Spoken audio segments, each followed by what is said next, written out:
다윗의 용사들이라는 제목으로 말씀 전하겠습니다. 오늘 본문을 읽으셨는데 오늘 본문의 주인공들은 다윗의 용사들입니다. 다윗은 이스라엘 역사에서 가장 존중받는 왕입니다. 또한 하나님께도 사랑받은 믿음의 사람입니다. 그는 당시 지파 동맹 형식으로 이루어진 이스라엘 지파를 통일시켰습니다. 또한 이스라엘 나라의 주변 나라들을 정벌하여서 이스라엘을 안정시켰습니다. 싸울 때마다 승리하는 왕 하면 다윗을 떠올릴 정도로 늘 승리하는 그런 왕이었습니다. 이스라엘은 주변 나라들로부터 자주 침공을 받았던 그런 나라지만 다윗은 그런 나라를 오히려 조공을 받는 나라로 만들었습니다. 이스라엘은 다윗이 왕으로 있는 동안 군사적으로 강국이 되었고 또 경제적으로도 강국이 되었습니다. 다윗이 이런 업적을 이루기에는 그의 정치적인 영향력을 무시할 수 없습니다. 그러나 다윗이 아무리 뛰어난 왕이라 할지라도 혼자서는 그 큰 일을 해낼 수가 없습니다. 도움이 필요합니다. 장군이 아무리 훌륭한 지략을 가지고 있다 할지라도 그 지략을 수행할 병사가 없으면 소용이 없습니다. 정치도 마찬가지입니다. 대통령이 아무리 열심히 혼자 뛰어다닌다고 나라를 제대로 이끌어갈 수는 없습니다. 제대로 된 참모들이 있어야 됩니다. 내각 구성이 제대로 되지 않으면 국정 운영에 문제가 생길 수밖에 없습니다. 그럼 위대한 업적을 이룩한 다윗은 어떻습니까? 다윗의 주변에는 늘 용감한 용사들이 있었습니다. 오늘 본문에는 다윗의 37인 용사가 나옵니다. 첫 번째 세용사, 서열로 이렇게 매겨지면 첫 번째 세용사, 그 다음에 두 번째 세용사, 그리고 30용사로 불리는 31인 이렇게 해서 총 37명의 용사가 나옵니다. 다윗의 첫 번째 용사의 이름은 요셉 바세벳 그리고 엘르아살 삼마입니다. 두 번째 용사는 아비세 그리고 브나야 그리고 이름이 나오지 않은 익명의 한 사람입니다. 오늘 본문의 앞을 읽어보진 않았는데 다윗의 용사들에 대한 업적이 나오는데 첫 번째 용사, 세 용사 업적이 이렇게 나옴을 볼 수 있습니다. 그래서 보면 8절부터 12절까지 이렇게 보면은 먼저 소개된 용사가 8절에 요셉 바세벳이라는 용사입니다. 이 요셉 바세벳은 혼자서 800명을 단번에 쳐 죽였던 그런 지휘관입니다. 그 기세에 적들이 모두 놀라 혼비백산하여 도망쳤습니다. 역대상 11장 11절을 보면 같은 내용이 나오는데 거기서 그의 이름을 뭐로 표현하고 있냐면 야소부암이라고 이렇게 이야기하고 있고 30인의 두목인데 창을 들어서 한꺼번에 300인을 죽였다라고 역대상에서 말씀하고 있습니다. 성경학자들은 이 첫 번째 용사이기 때문에 300명보다는 800명의 숫자가 맞다라고 주장합니다. 왜냐하면 두 번째 용사 중에 한 명이 300명을 죽인 용사였기 때문에 숫자가 800명이 더 맞겠다 이렇게 주장을 합니다. 두 번째 용사는 9절에 보니까 엘르아살입니다. 그 사람은 당시 이스라엘을 진격해오는 블레셋의 당시 이스라엘은 블레셋의 진격에 놀라서 다 후퇴하고 도망가고 있는 그런 실정이었습니다. 그때 이 엘르아살이라는 장수는 한가운데 버텨서서 혼자 적과 맞서 싸웠습니다. 비록 그의 몸이 피곤했지만 그의 손에 칼이 붙기까지, 즉 손이 굳어져서 칼 잡은 손이 풀리지 않을 정도로 전심전력하여 싸웠습니다. 그리고 목숨을 다해서 블레셋 사람들을 물리쳤습니다. 백성들은 그저 그의 뒤를 따라가며 노량물을 얻기만 해도 될 정도의 싸움이었습니다. 그 다음에 나오는 용사가 11절 12절에 보면은 삼마입니다. 이 삼마는 블레셋 군대가 진을 치고 있을 때 이스라엘 백성들이 겁을 먹고 도망을 갔지만 삼마는 혼자 밭에 들어가서 한가운데 서서 적군을 쳐 부쉈습니다. 이들이 바로 첫 번째 용사 3인이었습니다. 요압의 아우인 아비새는 창을 들어 300명을 죽였다라고 이렇게 되어 있습니다. 그리고 브나야라는 장수는 일찍이 모압 아리엘의 아들 둘을 죽였다 이렇게 말씀하고 있습니다. 아마 이 사람들도 굉장히 유명한 장수였던 것 같습니다. 그 다음에 또 눈이 올 때 구덩이에 내려가서 사자 한 마리를 쳐 죽였고 또 키가 5규빗 2m 30cm 정도 되는 그런 애굽 사람을 죽였습니다. 근데 그 사람을 죽였을 때 그 사람의 창을 빼앗아서 그 창으로 죽였습니다. 한 명은 활약이 나오지 않는데 이름이 언급이 되어 있지 않습니다. 익명으로 나와 있습니다. 익명인데 누군지 모릅니다. 이 사람들이 바로 두 번째 용사 3인이었습니다. 그러나 첫 번째 용사 3인에게는 그 실력이 미치지 못한다라고 성경은 말씀을 하고 있습니다.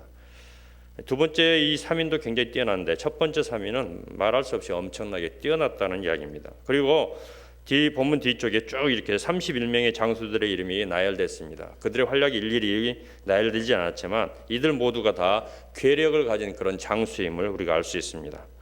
또 사무엘하 21장 보면은 15절부터 22절까지 보면은 블레셋 거인들을 죽인 다윗의 용사들의 활약이 이렇게 쭉 나오고 있는데 거기 보니까 또 이제 아비새가 나옵니다. 아비새도 이렇게 나오는데 블레셋 사람과 싸울 때 거인 중의 아이들 중에 무게가 300세겔 되는 노창을 들고 새 칼을 찬 이스비브노시라는 사람인데 이 사람이 다윗을 죽이려고 할 때 다윗을 도와서 그 거인을 죽입니다. 또 십부게라는 사람이 나오는데 거인족의 아들 삽을 죽였다라고 말씀하고 있고 엘하난이라는 그런 용사는 골리앗의 아우 라흐미를 죽였는데 라흐미가 들고 있던 그 창자루는 배틀채 같았다 이렇게 말씀하고 있습니다. 또 가드에서 다윗의 형 삼마의 아들인 요나단은 손가락과 발가락이 각기 6개씩 총 24개인 가드의 거인을 죽였다라고 말씀을 하고 있습니다. 아주 뛰어난 능력을 가진 장수들이었습니다. 이런 능력 있는 장수들이 다윗을 도와서 이스라엘을 굳건하게 세웠습니다. 이런 사람 한 명을 얻는 것도 쉬운 일이 아닌데 이렇듯 수많은 용사들을 얻을 수 있었던 것은 성경을 보면 하나님의 은혜가 다윗과 함께 하였기에 가능한 일이었습니다. 이 용사들은 영맹스러울 뿐만 아니라 또 충성스러운 자들이었습니다. 우리가 잘 아는 사건이 있습니다. 다윗과 밧세바 사건. 밧세바는 우리아의 아내인데 우리아도 다윗의 용사 중에 한 명입니다. 근데 우리아는 이방인입니다. 해족속입니다. 다윗이 목욕하는 밧세바를 보고 반했습니다. 그래서 왕궁으로 불러다가 동침을 했는데 임신을 해버렸습니다. 그래서 그때 한참 전쟁 중이었는데 전쟁 중에 있던 남편인 우리아를 불러드립니다. 그래서 특별 휴가를 주고 그에게 아내와 집에서 자도록 이렇게 명령합니다. 이렇게 이야기를 합니다. 아내와 동침하도록 한 후에 그 임신한 사건을 무마하도록 하기 위한 그런 계책이었습니다. 그러나 우리아는 얼마나 충성스러운 자였던지 집에 가서 자지 않고 왕궁에서 군사들과 함께 잡니다. 이유는 나라가 전쟁 중에 있는데 자신만 특별 휴가를 받아서 집에서 편안히 아내와 잠잘 수 없다라는 것입니다. 군사들은 지금 전쟁터에서 힘들게 싸우고 있는데 자신만 그렇게 특별 대우를 받아서 아내와 잘 수 없다는 게 그 이유입니다. 그래서 다윗의 계략으로 결국 우리아는 전쟁터에서 죽게 됩니다. 충성이의 모습이 이런 겁니다. 충성했기 때문에 이렇습니다. 또 다윗에게는 모든 지파에서 자원한 그런 용사들이 있었는데 그 중에 이사갈 자손과 스불론 자손 중에서 다윗을 따른 용사들이 있었습니다. 근데 그들을 이렇게 소개하고 있습니다. 역대상 12장에 보니까 32절, 34절에 이렇게 소개합니다. 그 사람들은 다윗을 따랐는데 어떤 사람들이었냐? 시세를 알고 성경은 이렇게 말씀합니다. 시세를 알고 이것은 때를 분간할 줄 안다라는 것입니다. 현재 정치적인 상황을 알고 또 하나님의 뜻을 분간할 줄 알았다라는 그 의미가 그 속에 담겨져 있습니다. 그 다음에 이스라엘이 마땅히 행할 것을 알고 무엇을 해야 될지를 아는 사람들이었습니다. 그 다음에 모든 무기를 가지고 전열을 갖출 줄 아는 사람들이었습니다. 이 말은 모든 무기, 온갖 무기를 다룰 줄 아는 사람들이었습니다. 또한 두 마음을 품지 않았습니다. 오직 다윗에게만 충성했습니다. 또 진영에 나가서는 싸움을 아주 잘하는 자, 싸움을 다 잘하는 자였습니다. 이게 바로 용사들이 갖춘 모습이었습니다. 다윗의 용사들은 대부분 다 이랬습니다. 이런 자들이 바로 다윗의 용사들이었습니다. 이런 용사들이 있었기 때문에 다윗은 온갖 전투에서 그리고 전쟁에서 승리할 수 있었습니다. 또한 이들 때문에 다윗은 엄청난 명예를 누릴 수 있었습니다. 오늘 본문의 용사들을 보십시오. 블레셋이 이스라엘에 추수한 것을 약탈하기 위해서 베들레헴의 진지를 구축합니다. 그때 다윗은 산성에 있었는데 다윗의 고향은 여러분 잘 아시듯이 베들레헴입니다. 전쟁 시에 다윗은 고향인 베들레헴의 성문 곁에 있는 우물물을 생각이 났던 것 같습니다. 그래서 마치 목도 마르던 차에 무심코 그 물이 먹고 싶다라는 생각이 들었고 혼잣말로 이렇게 말을 했습니다. 누가 그 물을 나에게 마시게 할까? 그런데 다윗 주변에 있었던 둘째 용사 세 사람이 다윗의 말이 떨어지기가 무섭게 적진을 뚫고 가서 다윗이 원했던 그 우물물을 길어왔습니다. 그들은 그 물을 길어오기 위해서 적진에서 블레셋과 무력 충돌을 할 수밖에 없었습니다. 그럼에도 그들은 다윗의 말이었기에 생명을 돌보지 않고 그 물을 떠왔습니다. 그 물을 받아든 다윗은 도저히 그 물을 마실 수가 없었습니다. 다윗이 보기에도 그 물은 그들이 자신들의 생명을 돌보지 않고 가서 떠온 피 같은 물이었습니다. 그래서 다윗은 그 물을 하나님께 부어드렸습니다. 그리고 자신은 마시지 않았습니다. 그는 여호와께 이렇게 말씀드렸습니다. 여호와여, 내가 결단코 이런 일을 하지 않겠습니다. 이는 목숨을 걸고 갔던 사람들의 피가 아닙니까? 다윗은 혼잣말로 한 것입니다. 과거의 추억을 한번 생각해 보면서 그 물을 한번 먹어보고 싶다라는 그런 소원의 피력일 뿐입니다. 그런데도 세 용사를 한번 보십시오. 얼마나 놀랍습니까? 지도자가 무심코 한 말인데도 불구하고 그 말에 목숨을 걸고 이행했으니 말입니다. 주전 300여 년 전 알렉산더 대왕은 그의 군사력과 지혜와 외교로 지중해 연안의 거의 모든 나라들을 정복했습니다. 오늘 알렉산더가 작은 군단의 병사들을 이끌고 철통같이 방어 채비를 갖춘 한 성을 정복하려고 했습니다. 알렉산더는 성 밖에서 큰 소리로 성주를 만나겠다라고 이렇게 소리쳤습니다. 그리고 성주가 나타나자 당장 항복해라라고 알렉산더는 요구했습니다. 그러자 성주는 비웃었습니다.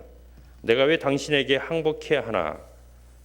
우리의 성은 굉장히 견고하고 우리의 군대가 훨씬 많아서 당신들은 우리에게 위협이 되지 않는다라고 이렇게 대답했습니다.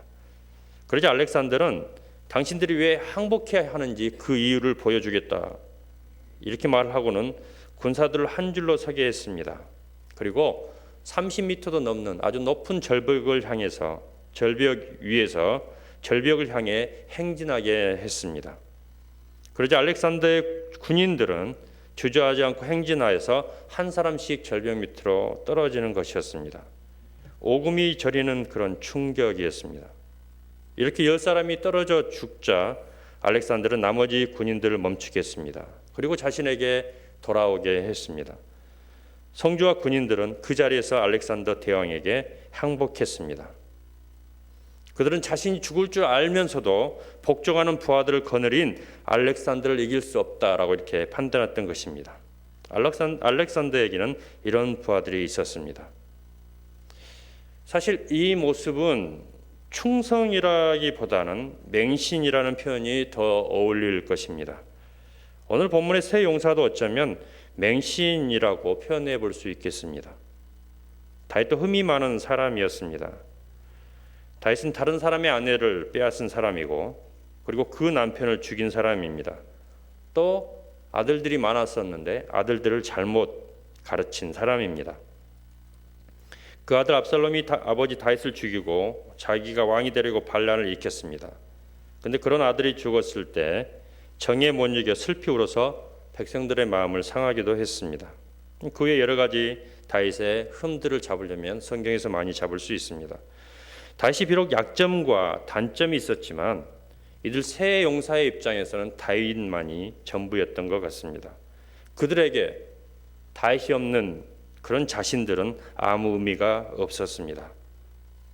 용사들은 하나님께서 다윗을 기름 부어 왕으로 세우셨음을 알았습니다.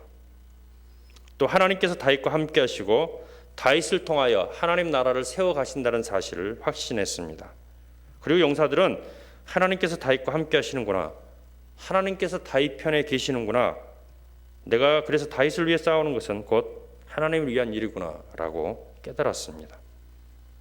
그렇기 때문에 그들은 자신의 목숨을 바쳐서라도 다윗을 지키고 싶었고 그의 명령에 충성하고 싶었던 것입니다. 오늘날의 교회에도 이런 사람이 필요합니다. 그리스도가 원하는 것이라면, 그리고 그리스도께서 기뻐하시는 것이라면, 또 그리스도의 나라를 위한 것이라면 기꺼이 자신의 어떤 목숨을 아끼지 않는 그런 충성이 필요합니다. 주님을 위해서 목숨을 바치겠다는 각오로 충성하는 일꾼들이 있다면 그 교회는 소망이 있습니다. 그런 교회에 주께서 큰 역사를 일으키실 것입니다. 여러분 스스로는 충성하는 자인가 돌아봤으면 좋겠습니다. 오늘 본문을 통해서 우리에게 이야기해 주고 있는 그 충성은 무엇인가 한번 살펴보려고 합니다. 첫 번째는 희생을 감수하는 것입니다.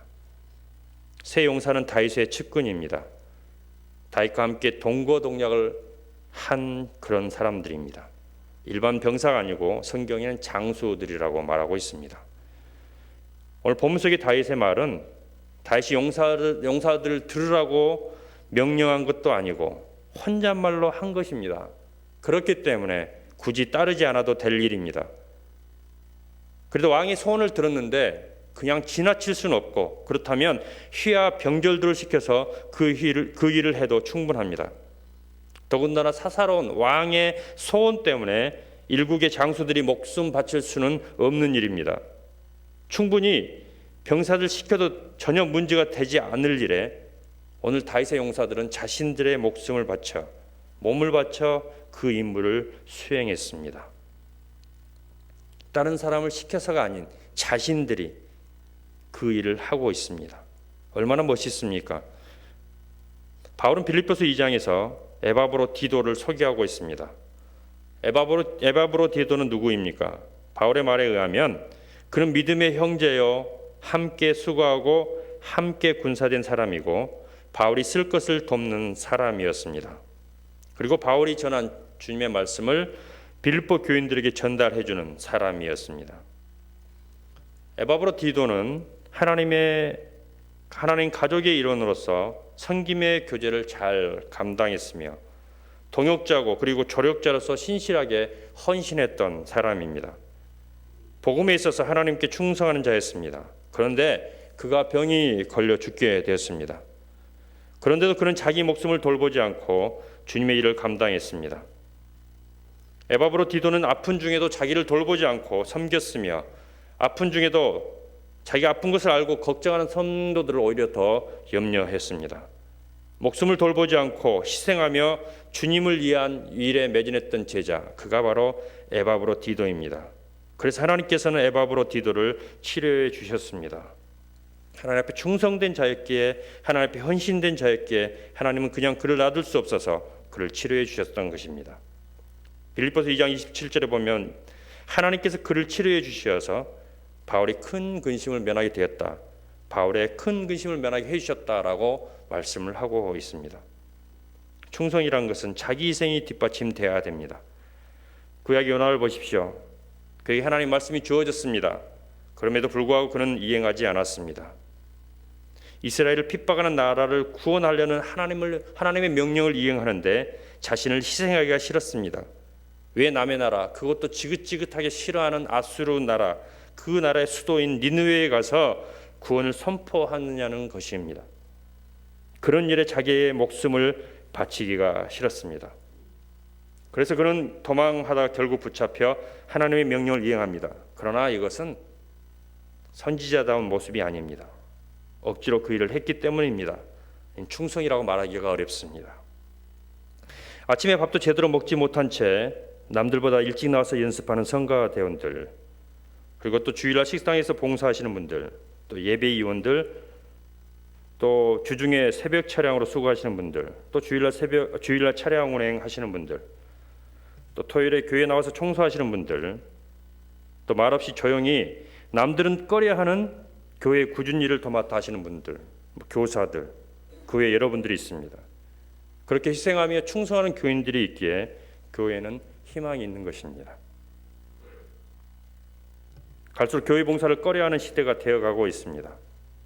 그런 시대 속에서도 자신만은 하나님께 드려야겠다는 그 희생 속에 수고하시는 교인들, 그들이 있기 때문에 하나님의 교회는 아름다운 것입니다. 그리고 그 하나님의 교회는 소망이 있는 것입니다. 바로 우리 교회가 그렇습니다. 이 모습이, 이런 교인들이 바로 충성하는 자입니다. 충성은 희생 없이 할 수 없는 것입니다. 베드로전서 4장 12절 13절에 사랑하는 자들아 너희를 연단하려고 오는 불시험을 이상한 일 당하는 것 같이 이상히 여기지 말고 오히려 너희가 그리스도의 고난에 참여하는 것으로 즐거워하라. 이는 그의 영광을 나타내실 때 너희로 즐거워하고 기뻐하게 하려 함이라 라고 말씀하셨습니다. 희생한 만큼 영광을 누리고 즐겁고 기뻐하는 보상을 받게 된다라는 그런 말씀입니다. 주님을 위해서 희생하는 여러분 되시기 바랍니다. 여러분이 있는 자리에서 무슨 일이든, 가정에서도, 여러분이 속한 직장에서도, 여러분이 속한 모든 환경 속에서 스스로를 희생하십시오. 주님을 위해서. 그게 바로 충성입니다. 그게 바로 주님께 기쁨을 돌려드리는 모습입니다. 두 번째 보면은 주인의 마음을 헤아려 행했다라는 것입니다. 충성이란 주인의 마음을 헤아려서 행하는 것. 사실 오늘 본문은 명령이라고 하기에는 말에 조금 어폐가 있습니다. 다윗의 혼잣말이었기 때문입니다. 그러나 용사들은 다윗의 혼잣말도 명령으로 여겼습니다. 주인의 마음을 헤아렸습니다. 그 뜻대로 행하는 것, 주인의 뜻이 어디에 있는지, 어디를 향하고 있는지, 그래서 그것을 알아서 행하는 것, 그것을 당연시 여겼습니다. 주인인 다윗이 고향에 대한 그리움, 그리고 그 그리움의 대명사로 고향 마을의 우물물을 언급하고 있음을 알았습니다. 그래서 어떻게 합니까? 죽음의 위협이 도사리고 있는 곳을 향해 나아갑니다. 그것도 곧바로 시행합니다. 지체하거나 고민하거나 하지 않습니다. 자기 생각 뜻이 고려되지 않습니다. 단지 다윗의 마음을 알고 적진으로 뛰어가는 그 모습만 보여주고 있습니다. 이게 바로 충성이라는 것입니다. 다윗은 사무엘 하에 마지막 부분에서 자신의 어려웠던 것들을 이렇게 이야기를 합니다. 그리고 그 말미에 자신을 도운 용사들의 이름을 열거합니다. 근데 참 특이한 것은 그 용사 중에 요압의 이름이 빠져 있다라는 것입니다. 요압은 여러분 다윗의 성경을 읽다 보면 요압의 이름이 참 많이 나옵니다.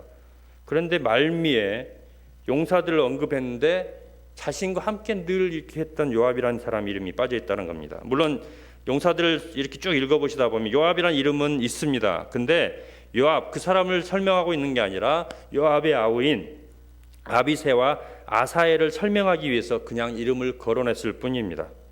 당연히 가장 앞에 나왔어야 될 것이라고 생각했던 요압이란 그 장군의 이름이 빠져 있습니다. 늘 처음부터 다윗 곁에서 함께했던, 충성했던 그런 장군이었습니다.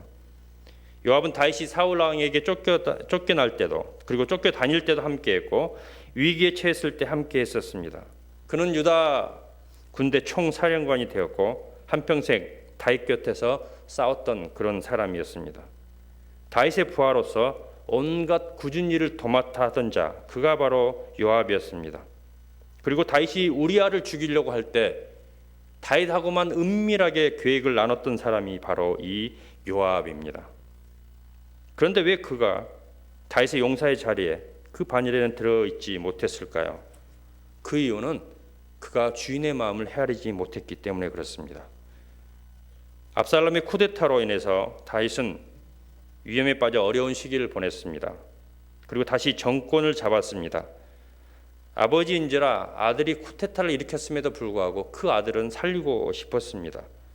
용서해주고 싶었습니다. 그래서 다윗은 요압과 장수들에게 압살롬만은 살려달라고, 압살롬은 살릴 것을 명령을 했습니다. 그러나 그런 왕의 마음을 알고서도 요압은 자기 뜻대로 행했습니다. 그는 왕의 뜻을 거역했습니다. 압살롬을 죽였습니다. 주인의 마음을 헤아리지 않고 자기 뜻대로 행동했기 때문에 그런 용사의 반열에서 빠질 수밖에 없었던 것입니다. 다윗이 죽을 때, 솔로몬에게 유언했을 때 그 요압을 행한 대로 갚도록 명령하고 있습니다. 충성은 무엇입니까? 주인의 마음을 헤아려 아는 것, 그게 바로 충성입니다. 전에도 한번 말씀드렸지만 마태복음 25장에 보면 달란트 비유가 나옵니다. 주인은 한 달란트 받은 종을 책망합니다. 이유는 무엇입니까? 이겁니다. 주인의 뜻을 헤아리지 못했다는 것. 마태복음 25장 24절 25절 보면 이 사람이 이렇게 이야기합니다. 한 달란트 받았던 자도 와서 가로되 주여 당신은 굳은 사람이라 심지 않은 데서 거두고 해치지 않은 데서 모으는 줄을 내가 알았으므로 두려워하여 나가서 당신의 달란트를 땅에 감추어 두었었나이다. 주인을 정말 몰랐습니다. 주인이 어떤 사람인지 몰라서 이는 잘못 알았던 겁니다. 주인을 굳은 사람이라고 이야기했습니다. 인색한 사람, 구두쇠, 그런 사람이다라고 이렇게 이야기했습니다. 주인은 인정머리 없는 그런 사람이다라고 이렇게 주인에 대해서 악평을 했습니다. 그리고 달란트를 준 의미는 그것을 활용하라라는 그런 의미였는데 그것을 땅에 감추어 두었습니다. 묻어놨습니다. 자기가 받은 달란트를 과소평가했으며 그것을 활용할 방법을 알지 못했던 아주 어리석은 자였습니다. 그래서 주인의 의도를 파악하지 못했기 때문에 주인의 책망을 들을 수밖에 없었습니다. 그리스도는 어떤 사람입니까? 하나님의 비밀을 맡은 자입니다. 하나님의 비밀을 알아서 그리고 그것을 맡아서 관리하는 그런 사람이 그리스도인입니다. 그리고 복음을 전하고 사람들을 깨우쳐주는 그 일을 하는 사람, 그들이 바로 그리스도인입니다. 무슨 이야기입니까? 주인인 하나님의 뜻을 헤아려 그 뜻을 행해 드리는 자, 그렇게 부르심을 입은 자들이 바로 우리들입니다. 그게 바로 그리스도인입니다. 그러므로 하나님께서 우리를 부르셔서 그 일을 우리에게 맡겨주셨기 때문에 우리에게는 그 사명을 잘 감당할 책임과 의무가 있습니다. 그 책임과 의무에 대해서, 그 사명에 대해서 긍지, 자부심을 가지고 그것을 충성스럽게 행해야 합니다. 왜? 주인의 마음이 거기에 있기 때문에 그렇습니다. 죽어가는 자들에게 복음을 전하는 것, 그들을 주님께 돌아오게 하는 것, 그것을 우리에게 맡겨주셨는데 그 일을 감당하는 것, 주님의 마음이 거기에 있다는 것, 그래서 그것을 알고 행하는 것, 그게 바로 우리가 해야 될 일입니다. 여러분, 하나님의 마음을 헤아리십시오. 하나님의 마음을 한번 생각해 보십시오. 예수님이 이 땅에 보내신 이유가 무엇입니까?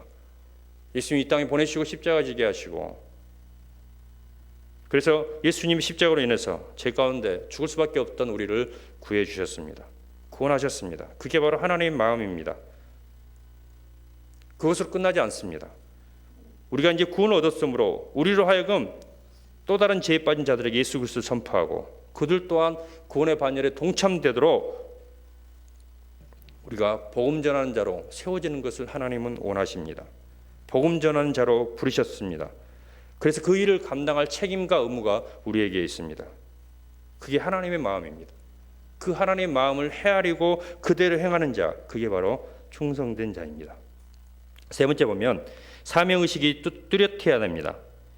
다윗의 세 용사들은 다윗의 소원을 듣고 베들레헴으로 나아갑니다. 거기서 블레셋 군대를 만났지만 그냥 충돌하고 지나칩니다. 물론 조그마한 전투를 발생했을 것입니다. 그러나 그들은 지나쳤습니다. 용사입니다. 용사들의 특징 보니까 전투를 굉장히 즐겨합니다. 전투가 있기를 막 바라는 사람들, 그 사람들이 용사입니다. 평생을 그렇게 살아왔기 때문입니다. 전투를 통해 승리하는 기쁨을 누리는 것, 그들의 나름 만족감입니다. 그러나 이들 용사들은 전투의 승리보다도 전투를 피해가려는 그 모습이 더 강했습니다. 왜입니까? 성경 보니까 개역 개정은 블레셋 사람의 진영을 돌파하고 지나가서라고 되어 있습니다. 개역 성경은 충돌하고 지나가서, 근데 다른 번역본에서는 그냥 진을 뚫고 지나갔다, 그냥 통과했다, 이런 식으로 되어 있습니다. 이 말은 세 용사가 오직 소식을 전해야 되는 그 전령처럼 다른 어떤 것도 바라보지 않고 우물물을 향해서, 그 목표를 향해서 돌진했다는 이야기입니다. 그 우물물을 떠오는 것이 중요했기 때문입니다. 그들은 그래서 우물물을 떠오게 됩니다. 그들은 사명이 무엇인지 정확하게 알기 때문에 그것을 향해 전진해 나갔습니다. 심지어는 불필요한 전투까지도 자제해가며 돌진했습니다. 주인의 마음을 기쁘게 해드리는데 그 목적이 있었기 때문에, 그것이 사명이었기 때문에 그들은 그렇게 행동했습니다. 이게 충성입니다. 사도 바울의 삶을 보십시오. 우리가 몇 번이고 들었던 이야기지만 또 들을 필요가 있습니다. 그는 빌립보서 3장 5절 6절 통해서 이렇게 말합니다. 내가 8일 만에 할례를 받고 이스라엘의 족속이여 베냐민의 지파여 히브리인 중에 히브리인이요 율법으로는 바리새인이요 열심으로는 교회를 박해하고 율법에 의로는 흠이 없는 자라, 이렇게 말씀하고 있습니다. 그런 세속적인 것 다 누려볼 그런 사람입니다. 갖출 것 다 갖춘 사람입니다. 그러나 그가 다메섹 도상에서 예수님 만난 이후 달라졌습니다. 그리고 고린도후서 11장 23절 27절 보니까 예수님 만난 이후에 그는 이런 고난을 당합니다. 저희가 그리스도의 일꾼이냐 정신없는 말을 하거니와 나도 더욱 그러하도다.